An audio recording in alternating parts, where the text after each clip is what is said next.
I stepped off the plane and the cold hit me like a slap. Not just cold, Arctic cold. The kind that makes your lungs ache when you breathe. The pilot had warned me, but warnings don't prepare you for -40. Dr. Moore? A woman in an orange parka stood at the bottom of the metal stairs. Rebecca Simpson, station commander. I nodded, trying not to shiver too obviously. My jacket was useless out here. Here. She thrust something bright orange at me. Put this on. Now. I took the heavy parka, grateful for anything that might block the wind currently cutting through my clothes. It was identical to hers, safety orange with reflective strips across the shoulders and chest. Thanks, I said, zipping it up. I didn't realize you wouldn't. She handed me a laminated card. Read this. Memorize it. The card was about the size of a postcard, with 6 numbered rules printed in bold black text. 1. Wear orange coats outside at all times. 2. Never leave doors open for any reason. 3. Check the freezer twice daily, 8 a.m. and 8 p.m. 4. Do not answer double knocks. 5. Stay inside during generator failures. 6. No one leaves between midnight and 5 a.m. I read it twice, waiting for the joke. There wasn't one. What is this? I asked. The rules. She took my bag from me. Follow them exactly. But why? It's life or death, Dr. Moore. That's all you need to know right now. The wind picked up, driving ice particles against my face. Rebecca turned toward a cluster of low buildings about 50 yards away. Most were connected by enclosed walkways, forming a rough H shape against the endless white. That's home, she said. Tundra Research Station. Let's get inside. We trudged through the snow, my boots sinking with each step. The plane that brought me was already taxiing away, its engines drowning out everything else. I looked back and watched my last connection to civilization disappear into the gray sky. Keep up, Rebecca called. Storm's coming. I hurried after her, clutching the laminated card. Life or death. For research protocols? It made no sense. I'd been briefed on the station's isolation, the harsh conditions, the 6-month posting. Nobody mentioned cryptic survival rules. Rebecca punched a code into a keypad beside a heavy metal door. It opened with a hiss of warmer air. She stepped through quickly and waited for me to follow before immediately shutting and locking it behind us. Rule 2, she said, nodding at the door. Inside was a small mudroom with benches and hooks. We stomped snow from our boots and hung our parkas. The orange stood out sharply against the drab gray walls. This way, Rebecca said, leading me through another door. The main room was larger than I expected, a combination kitchen, dining area, and common space. It was warm and smelled like coffee. 2 people looked up as we entered. Dr. Jordan Moore, our new environmental researcher, Rebecca announced. Jordan, this is Colin Gordon, our meteorologist, and Mary Carroll, communications specialist. Colin was thin and nervous-looking, with dark circles under his eyes. He gave a quick nod but didn't get up from the computer where he was working. Mary had curly dark hair pulled back in a practical bun. She smiled and offered her hand. Welcome to the edge of nowhere.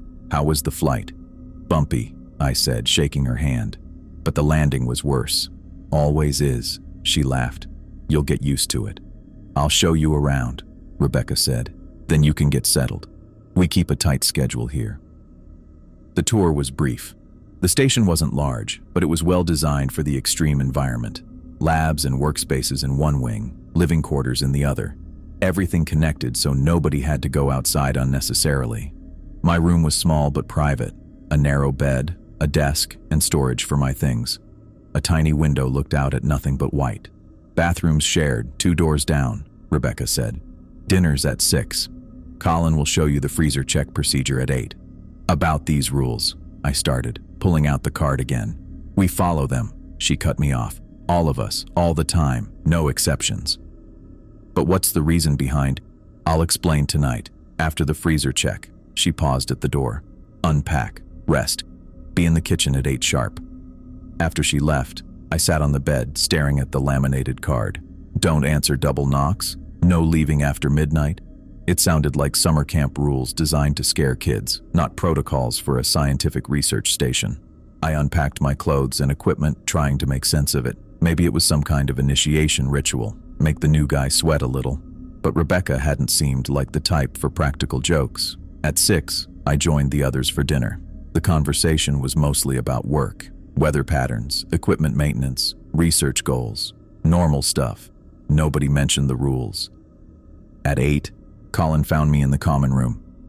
"Freezer check," he said quietly. "Come on." I followed him down a short hallway to a heavy metal door with a digital lock. He entered a code and pulled it open.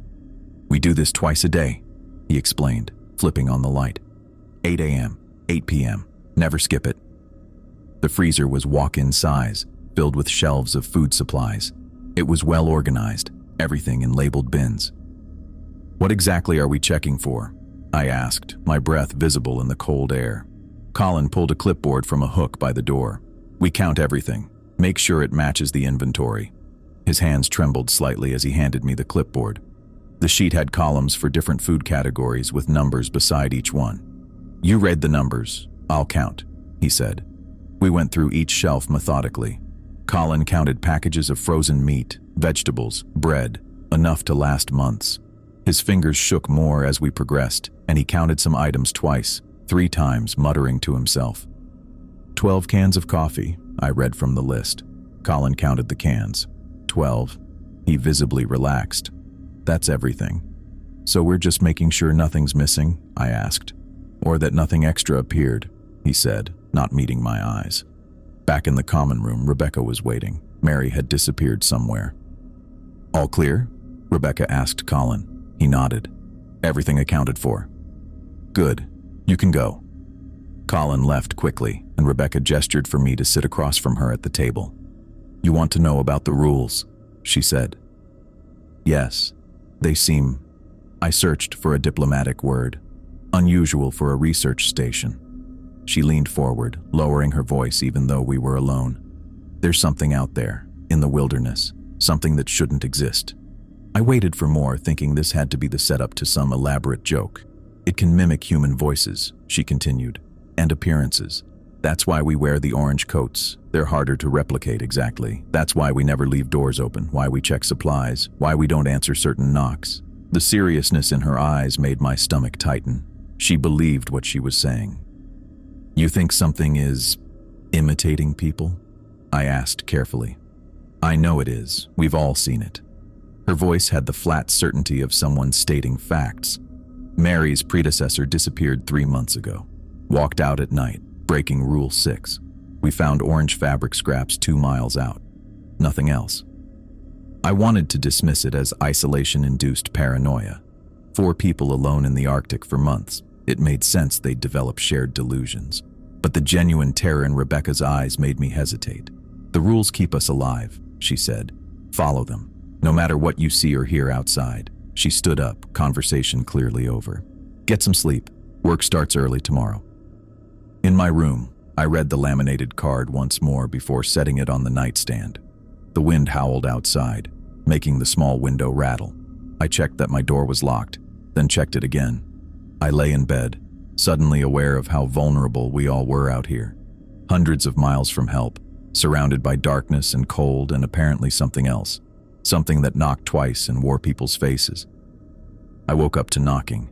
2 sharp raps against the main entrance, then silence. For a second, I couldn't place where I was. The narrow bed, the small window with darkness beyond. Then it clicked. The research station, Arctic, middle of nowhere. The knocks came again. 2 distinct sounds, then nothing. Rule number 4 flashed in my mind. Do not answer double knocks. I sat up, fully awake now. My watch said 2:17 a.m. The wind howled outside, making the window rattle slightly. I stayed perfectly still, listening. "Hello? Is anyone there? Please, I need help." A woman's voice, familiar. "It's Mary. Please, I'm freezing out here." My blood went cold. Mary Carroll, the communications specialist. But that couldn't be right. Mary was sleeping down the hall. I'd seen her go to her room after dinner hours ago. "Please, I can't feel my fingers anymore. Rebecca, Colin, Jordan, anyone." The voice was so convincing, panicked, desperate. Exactly how someone would sound if they were stranded in -40 temperatures. I slid out of bed and pulled on my thermal socks. Part of me wanted to check if Mary was actually in her room. Another part knew better than to make noise. "I'm going to die out here, please!" The voice cracked with emotion. If I hadn't been warned, I might have rushed to help. But Rebecca's words from yesterday echoed in my head. Something out there can mimic human voices. I stood in the middle of my small room, frozen in indecision. "Jordan, I know you're in there. Please help me." A chill ran through me that had nothing to do with the temperature. How did it know my name? I'd only arrived yesterday. The pleas continued, becoming more frantic. Sobbing now. Begging. It was Mary's voice, perfectly matched. The slight southwestern accent. The pitch. Everything. I stayed where I was, not moving, barely breathing. After what felt like hours but was probably 20 minutes, the voice stopped. The only sound was the wind and the occasional creak of the station's frame adjusting to the cold. I didn't sleep again that night. Just sat on my bed, back against the wall, staring at the door until the first gray light of dawn filtered through my window. When I finally left my room around 6, I headed straight for the main entrance. The common area was empty. I was the first one up. I approached the entrance door cautiously. In the bright overhead lights of the mudroom, everything looked normal and ordinary. Then I noticed them, deep grooves in the metal door frame. 4 parallel lines on each side, like something had tried to claw its way in. I reached out, running my fingers along the marks. They were deep, cutting at least a 1/4 inch into the steel. Whatever made them had to be incredibly strong. "You heard it last night." I jumped. Rebecca stood behind me, her face grim. I hadn't heard her approach. "Yeah," I said. It sounded exactly like Mary. Rebecca nodded, studying the claw marks. They always do. Perfect mimics. "But how did it know my name? I just got here. They watch us, learn from us." She ran her hand over the gouges in the metal. "You did exactly right. No matter what you hear, no matter who it sounds like, never answer double knocks." "What is it?" I asked. Rebecca shook her head. "We don't know. Nobody who's gotten a good look has lived to describe it." She pointed to the marks. "I'll need to reinforce this today. The scratches are deeper than last time." "Last time?" "They come about once a month, usually after new personnel arrive." She gave me a hard look. "Remember the rules, Jordan. They're all that keep us alive out here." I nodded, suddenly very aware of how thin the walls of the station were compared to whatever could claw into steel. "I'll get the tools," Rebecca said. "You go help Colin with breakfast." As I headed to the kitchen, I couldn't shake the memory of Mary's voice begging for help. The worst part was how perfectly it had captured her desperation, like it knew exactly what buttons to push to make someone open the door. 4 days passed without incident. I settled into the research routine, weather monitoring, data collection, equipment maintenance. The rules became habit. Orange parkas outside, freezer checks twice daily, doors always secured. I started to think maybe the night visitor had been a one-time welcome. I was wrong. We were in the middle of dinner when the lights flickered, then went out completely. The sudden darkness was absolute. "Generator," Rebecca said calmly. "Rule 5, everyone. Stay inside." I heard movement, then the click of a flashlight. Rebecca's face appeared in the beam, features sharp in the harsh light. "Blizzard knocked it out," Colin said, his voice tight. "Been warning about this system for days." Rebecca handed out emergency lanterns from a cabinet. The battery-powered lights cast a soft glow around the common room. "We stick together tonight," she said. "Colin, get the emergency blankets. Mary, radio the mainland, and let them know we're on backup power." Mary nodded and disappeared down the hall toward the communications room. "Jordan, help me move the furniture," Rebecca continued. "We'll set up in the middle of the room. Body heat will help." We pushed the couches and chairs into a circle in the center of the common area. Colin returned with thermal blankets, and we laid them out on the floor. "What about trying to fix the generator?" I asked. Rebecca shook her head. "Not during a blizzard, and definitely not at night. We wait until morning." Mary came back, her face pale in the lantern light. "Radio's spotty because of the storm, but I got through. They know we're on backup power." "Good," Rebecca said. "Now we wait." The temperature dropped quickly without the heating system. Within an hour, we could see our breath. We huddled together under the blankets, all 4 of us, sharing body heat. "How long will the backup batteries last?" I asked. "Enough for essential systems and some lights until morning," Rebecca said. "We've done this before." The wind howled outside, rattling the windows. Occasionally, the building would creak and groan as it was buffeted by gusts. That's when I heard it. Footsteps, crunching in the snow, circling the building. "Is someone out there?" I whispered. Rebecca put a finger to her lips. "Remember Rule 5. The footsteps continued, sometimes fast, sometimes slow. Then came the voices. Colin, I need your help out here." It was Rebecca's voice, exactly her voice. But Rebecca was sitting right beside me, her face illuminated by the lantern. Colin's hand tightened on my arm. His eyes were wide with fear. The voices continued all night, sometimes calling to us individually, sometimes mimicking conversations between us. The worst was hearing my own voice outside, calling to the others, while I sat frozen in the circle of light. Mary started whispering to herself around 2 a.m. I couldn't make out the words, but her lips kept moving, eyes fixed on the dark windows. Colin jumped at every sound, his thin face ghostly in the lantern light, dark circles under his eyes more pronounced than ever. Only Rebecca remained outwardly calm, though I noticed how tightly she gripped the flashlight, knuckles white. None of us slept. We waited out the long night together, listening to the things outside pretending to be us. Morning came with blessed silence. The blizzard had passed, and Rebecca went out to restart the generator. Power returned, along with heat. We all pretended the night hadn't affected us, going about our routines as if nothing had happened. But something had changed. I noticed Mary talking to herself more frequently, having whispered conversations when she thought no one was looking.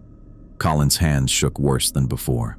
At 8 p.m., it was my turn to do the freezer check with Colin. We entered the code on the heavy door and stepped inside. The cold air hit me like a wall as we began our inventory. 12 cans of coffee, I read from the clipboard. Colin counted, touching each can. 12, yes. We continued through the list methodically.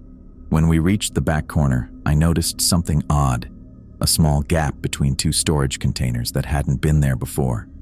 "Colin, what's that?" I pointed. He frowned, moving closer. "That shouldn't be open." I squeezed into the gap and shined my flashlight.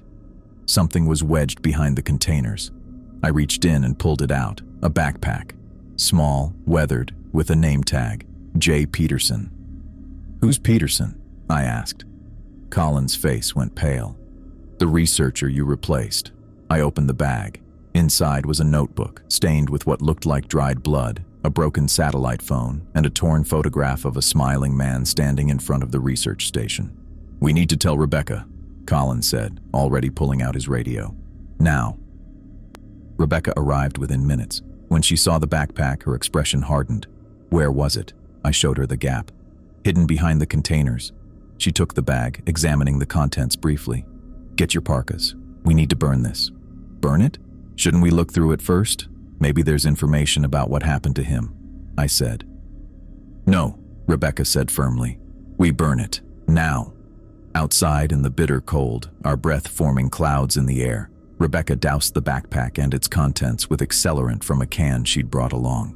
The flames leapt up, consuming everything quickly despite the cold. I watched Peterson's belongings turn to ash, wondering what had happened to the man I'd replaced. The blood on the notebook, the broken satellite phone. None of it made sense. "Why burn it?" I asked Rebecca as we headed back inside. "Some things are better not known," she said. "Remember the rules, Jordan. They're all we have out here." I looked back at the dying fire, the remains of Peterson's life turning to embers in the snow. What had he discovered that got him killed? And why did I feel like I was following the same path?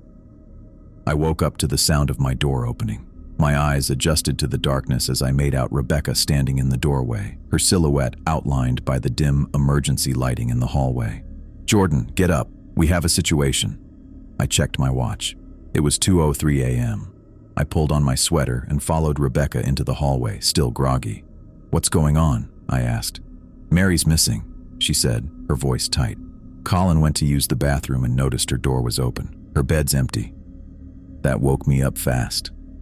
Colin stood in the hallway outside Mary's room, arms wrapped around himself like he was freezing, though the heating was working fine. "I knocked first," he said. When she didn't answer, I got worried and peeked in. "She's gone, Jordan." I looked into Mary's room. The bed was unmade, sheets thrown back like she'd gotten up in a hurry. Her boots were missing from beside the door, but her orange parka still hung on the hook. She took her boots but not her coat? I asked. Rebecca's face was grim. Looks that way. We need to go find her, I said, already moving toward the main entrance. Rebecca grabbed my arm, stopping me. Rule 6. No one leaves between midnight and 5 a.m. But Mary's out there, I protested. Exactly, Rebecca said, and we're not making it worse by breaking the rules ourselves. Colin was shaking his head. She knows better. She's been here longer than Jordan. She knows the rules. Could she be somewhere else in the station? I asked. We'll search, Rebecca said. Colin, check the lab wing. Jordan, common areas and storage. I'll take the mechanical rooms. Stay inside. Radio check every 15 minutes. We split up, each taking a handheld radio. I moved through the common room, checking behind furniture, in closets, anywhere a person might go. The kitchen was empty, pantry clear. I checked the supply closets, the communications room, everywhere I could think of. Common areas clear, I radioed after finishing my sweep. Labs clear, Colin's voice crackled back. Mechanical clear, Rebecca responded. Meet back in the common room. We gathered around the kitchen table. No one sat down. She's not in the station, Rebecca confirmed what we already knew. So she's outside, I asked. Without her coat? In -40 weather, Colin added, his voice cracking. She can't survive that for long. Rebecca checked her watch. It's 2:47. We have over 2 hours until we can go out. That's too long, I said. She'll freeze. If she's still alive, Colin whispered. Rebecca shot him a look. We follow the rules. They've kept us alive this long. What about Mary? I asked. Rebecca didn't answer. Instead, she walked to the window and looked out into the darkness. All we can do is wait and listen. So we waited. Rebecca made coffee. None of us talked much. What was there to say? Every few minutes, one of us would go to the window or door, straining to hear anything from outside. At 3:22, we heard it. Footsteps in the snow, circling the building. Slow, deliberate steps. Mary, Colin whispered, moving toward the window. Rebecca pulled him back. Don't. The footsteps continued, making a complete circuit around the station. Then they stopped, right outside the main entrance. Help, Mary's voice called weakly. Please help me. I'm so cold. Colin made a strangled sound. Rebecca gripped his arm, keeping him in place. It's not her, she said firmly. Rebecca? Mary's voice called again. Colin? Jordan? Please, I made a mistake. Let me in. The voice sounded exactly like Mary. The slight southwestern accent, the pitch, everything. But something about the cadence was wrong. Too measured, too precise. I'm freezing out here, the voice continued. Please, I'm sorry I broke the rules. We stayed silent, huddled together in the common room. The pleading continued for nearly 20 minutes, growing more desperate, then suddenly stopped. The silence that followed was worse somehow. Is it gone? I whispered. Rebecca shook her head. They don't give up that easily. She was right. At 4:15, we heard scratching at the windows, not like fingernails, more like claws dragging across glass. The sound moved from window to window, testing each one. Colin was shaking so badly I could hear his teeth chattering. I wasn't much better. Just 30 more minutes, Rebecca said, checking her watch again. Those were the longest 30 minutes of my life. The scratching continued, sometimes stopping for a few minutes before starting again at a different part of the station. Occasionally, Mary's voice would call out, but it was changing, distorting slightly, like a radio losing signal. At exactly 5 a.m., Rebecca stood up. Gear up, orange parkas, full cold weather kit. We search in a grid pattern, staying within visual range of each other at all times. We dressed quickly, pulling on layers of thermal clothing, then the mandatory orange parkas. Rebecca handed each of us a flare gun. Emergency use only, she said. If you see something, fire straight up and we regroup immediately. The sun wouldn't rise for hours yet in the Arctic winter, so we each took powerful flashlights. Rebecca punched in the code for the main door, and we stepped out into the biting cold. The wind had died down overnight, leaving an eerie stillness. Our breath formed thick clouds in front of our faces. The beam of my flashlight cut through the darkness, illuminating nothing but untouched snow around the immediate perimeter of the station. There, Colin said, suddenly pointing. About 50 yards from the station stood a lone tree, one of the few stunted specimens that managed to survive this far north. Hanging from one of its branches was a splash of bright orange. We approached cautiously, moving as a tight group. As we got closer, I could see it was Mary's parka, hanging limply from a branch about 7 feet off the ground. "How did it get up there?" I asked. Rebecca didn't answer. She reached up and took the coat down, examining it carefully. It was intact. No tears, no blood, nothing to indicate what had happened to the person wearing it. "Spread out," Rebecca ordered. "Look for tracks, anything." We searched the area around the tree. The snow was disturbed, but not in any pattern that made sense. No clear footprints leading away, just irregular depressions and strange, elongated marks I couldn't identify. After 30 minutes of searching in widening circles, Rebecca called us back. "Nothing else here," she said. "We need to get back to the station." "We can't just give up," I protested. "We're not giving up," Rebecca said firmly. "But we need to be smart. I'm calling for emergency evac." Back at the station, Rebecca went straight to the communications room. Colin and I followed, hovering in the doorway as she made the call.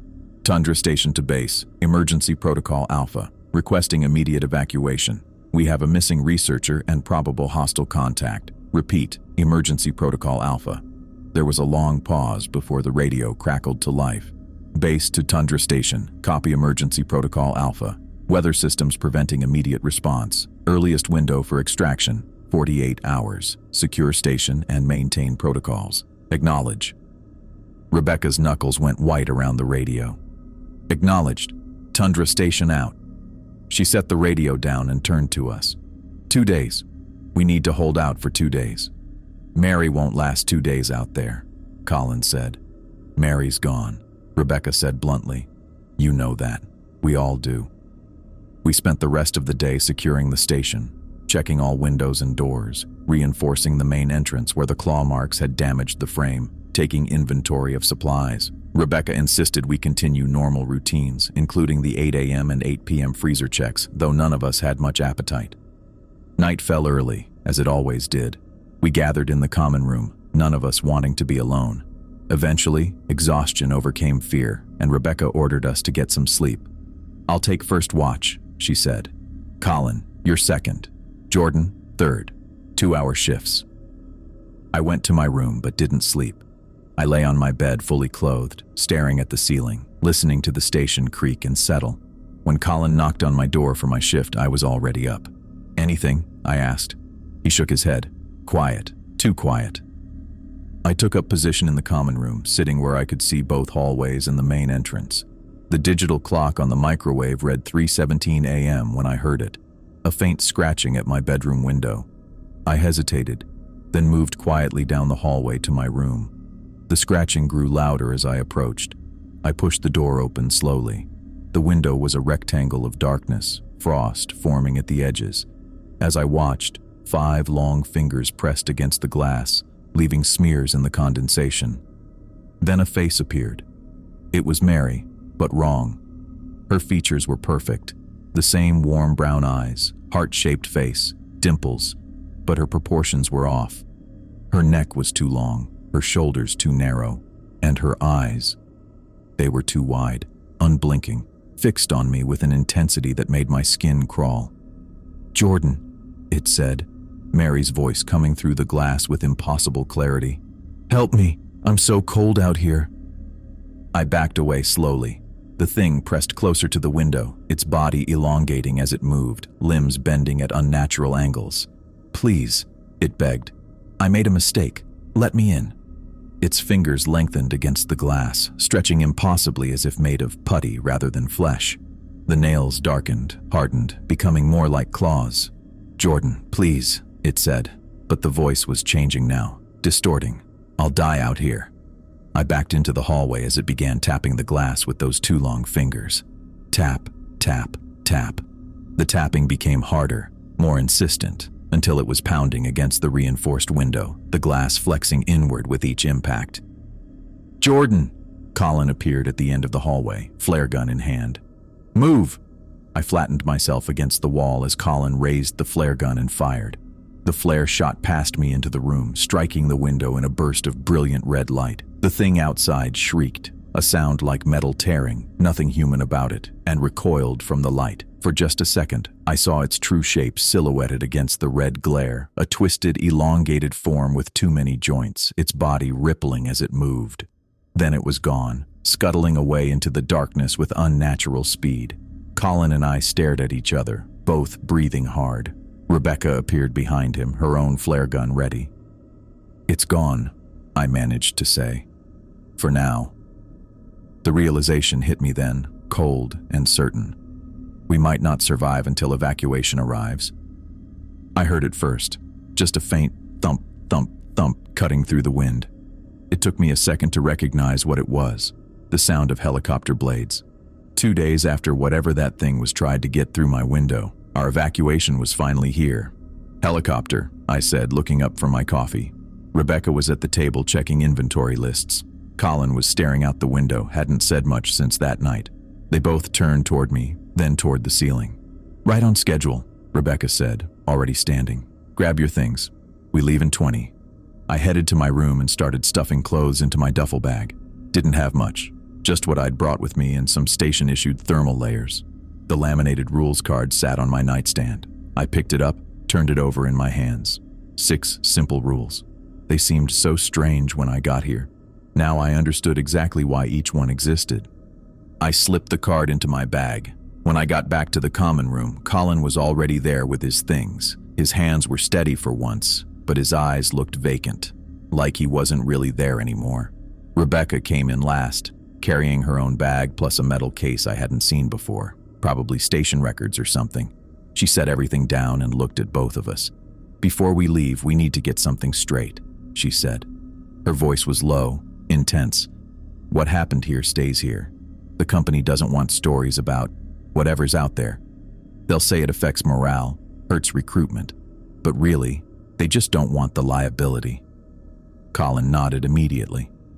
"Like Mary," he said. "Just like Peterson." "Exactly," Rebecca said. "The official story is Mary went out in a storm, got disoriented.